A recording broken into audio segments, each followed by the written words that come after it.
The most dangerous part of traveling to the moon is not getting there.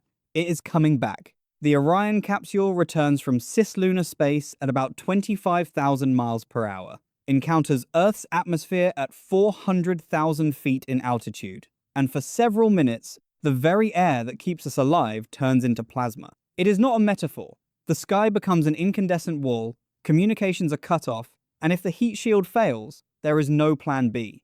And that is not the first time the crew has been left alone. Before seeing the fire, they will already have passed through an even more unsettling silence, that of the far side of the moon. In low orbit, Earth still embraces you. There are stations, there are rescue windows, there is an invisible sense of closeness. But when Artemis II leaves Earth orbit and follows a free return trajectory, physics will do something as elegant as it is brutal. The gravity of Earth and the moon will guide it naturally back home, as long as everything happens within absurdly precise margins. A burn that is too short, an insufficient correction, a wrong entry angle, and returning stops meaning home and starts meaning ocean, fire, or void. So the real question is not whether the crew can get to the moon. It is how one survives the act of returning from it.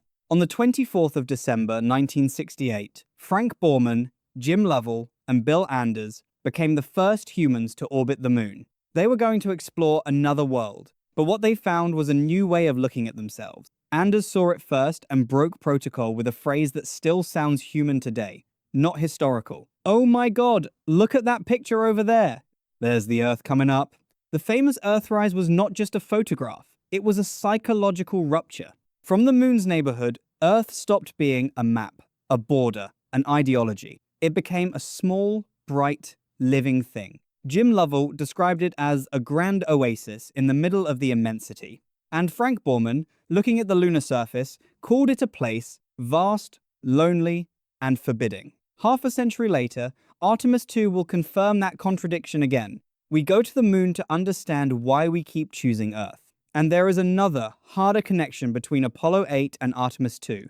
In both cases, the truly decisive moment is not contemplation. It is the return. The day after that Christmas broadcast, controllers awaited the maneuver that had to take Apollo 8 out of lunar orbit and set it on course for home. Lovell confirmed the burn with a phrase that was almost absurd, precisely because the relief was immense. "Please be informed there is a Santa Claus." That was returning in the Apollo era, trusting an engine, a calculation, and a direct re-entry with limited margin. Orion is born from that memory, but also from its limits. Artemis I already proved that the spacecraft could go beyond the moon, return at nearly 25,000 miles per hour, endure 5,000 degrees Fahrenheit, and splash down in the Pacific with precision. The question for Artemis II is no longer whether the capsule can withstand it empty. The question is whether it can withstand it with 4 lives inside. The return trip begins long before the fire. It begins with a burn of about 6 minutes from the main engine of the European service module, the piece that truly pushes Orion toward the moon.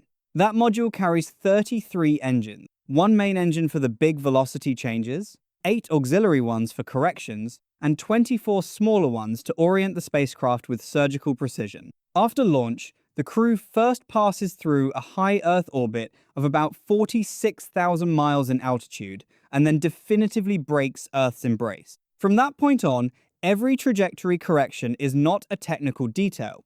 It is a negotiation with destiny. If those corrections fail, the free return trajectory stops being a lifeline and becomes a demonstration of how indifferent the cosmos is to human intention. That is why the road home from the moon is not a line. It is a narrow corridor carved in gravity. When Orion reaches its closest point to the moon, it will be about 4,070 miles from the surface. It explains it with a perfect image. From that distance, the moon will look like a basketball held at arm's length. But beauty is deceptive. The spacecraft will enter a stretch of about 40 minutes behind the far side, completely out of contact with Earth. It is not a failure. It is not an error. It is pure geometry. The moon gets in the way and blocks every line of sight to our planet. During that time, no voice in Houston can tell them that everything is fine. No family can hear a single word. And yet, that silence also gives something that almost no human being has had: the possibility of seeing parts of the far side with the naked eye. The same rock that cuts communication opens the experience. The same mass that isolates them is the one that, by gravity, begins to bring them home. Then comes the final test. Before re-entry, the service module separates. The crew is left alone inside the command module, the small, dense, shielded part. In the nominal mission case, the entry interface occurs at 400,000 feet. Orion's heat shield, 16.5 feet in diameter, the largest ablative shield of its kind, takes head-on a violence designed to destroy. Its 186 Avcoat blocks do not resist the heat. They are consumed in a controlled way to carry it away with them. That is the secret. Not to defeat hell, but to sacrifice material so that the inside remains habitable. Then comes the final choreography of 11 parachutes. First, the forward bay cover is released, then the drogues stabilize, then the pilots extract the 3 main canopies, and the spacecraft goes from lunar velocity to 20 miles per hour or less before touching the Pacific. The result looks elegant. The process is savage. But if you reduce this story to speeds, altitudes, and engines, you destroy it. Because the real retention of a lunar mission does not live in engineering. It lives in the human mind compressed inside a capsule. Reed Wiseman said it with brutal honesty when speaking about any crew. The goal is to land as friends, to come home as friends. It does not sound heroic. It sounds small, domestic, and precisely for that reason, it matters so much. Christina Koch has said that a united crew with empathy and communication is 100% essential to the success of a mission. Victor Glover insists that none of this happens in the vacuum of individual merit. And Jeremy Hansen, on his first space flight and as the first Canadian on a lunar mission, carries not only a seat, he carries an entire country looking over his shoulder. On the moon, technique decides whether you survive, but coexistence decides who you are while you survive. And then there is the emotional shock of perception. Wiseman described the view from the spacecraft with an extraordinary phrase. Our brains are not processing this image in front of us. They are not processing it. Not because training is lacking, but because the human brain did not evolve to see Earth from that distance. Glover, looking downward, offered another devastating idea in its simplicity. From there, humanity looks like a single thing, Homo sapiens. Koch went even further. Going toward the moon does not mean leaving Earth, it means choosing it. That is the emotional turn of Artemis II. It is not about escaping the planet, it is about contemplating it from so far away that it finally seems irreplaceable. And here appears the most unsettling distinction in the entire mission. There are 2 blackouts, and they do not mean the same thing. The first happens behind the moon. It is about 40 minutes without contact. Cold silence, geometric silence, distant silence. It can even contain wonder. Long shadows over craters. Reliefs that the grazing sun turns violently 3-dimensional. The feeling of seeing regions that almost no one has seen with human eyes. The second blackout happens on the way back, when plasma envelops the capsule during re-entry. According to, it lasts about 6 minutes. And that silence does not invite contemplation. That silence judges. Because if behind the moon they are isolated, inside the plasma they are being examined by the most brutal physics of the journey. Imagine the moment. The crew has already left the moon behind. The service module has separated. The capsule points forward with the heat shield in front. Outside, there is no sound, because the vacuum transmits nothing. Inside, there is breathing, checklists, measured voices. Earth grows in the windows, but not as a promise, as a threat. Because to touch the ocean and live, Orion has to hit a very specific angle. Too steep, and the deceleration punishes the crew with unacceptable loads and extreme heat. Too shallow, and the capsule can bounce or drift out of its corridor.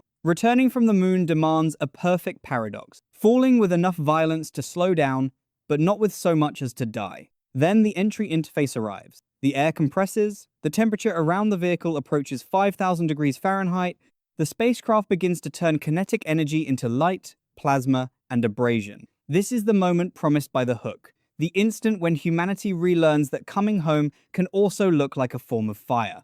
And yet, here is the revelation. The system is not designed to defeat re-entry, but to choreograph it. The shield erodes as planned. The plasma cuts the voice as planned. The deceleration arrives as planned. The unbearable becomes habitable because someone thought it through for decades. The miraculous, seen up close, takes the form of patient engineering. And when the blackout ends, the mission changes language. The engines no longer speak. the parachute, speak. At less than 36,000 feet, the forward cover deploys. At 25,000 feet, the drogues appear.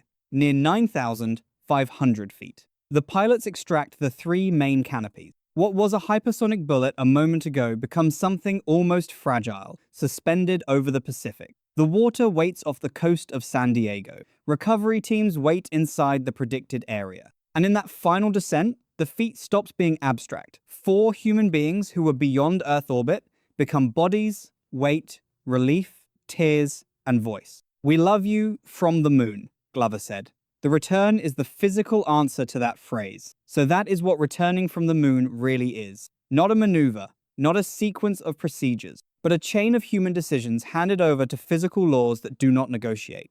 Artemis II matters because it reminds us of something uncomfortable. Going into deep space is not about conquering the darkness. It is about learning to cross it without forgetting why you want to come back. Apollo 8 discovered Earth. Artemis II tests whether we are still capable of choosing it, even after having seen something greater. But if you want to understand what comes next, the next question is even more dangerous. How do these rules change when you no longer only have to return, but land at the lunar South Pole, survive there, and lift off again? That is the true threshold of Artemis III. Not the journey, the descent, the surface, and the departure.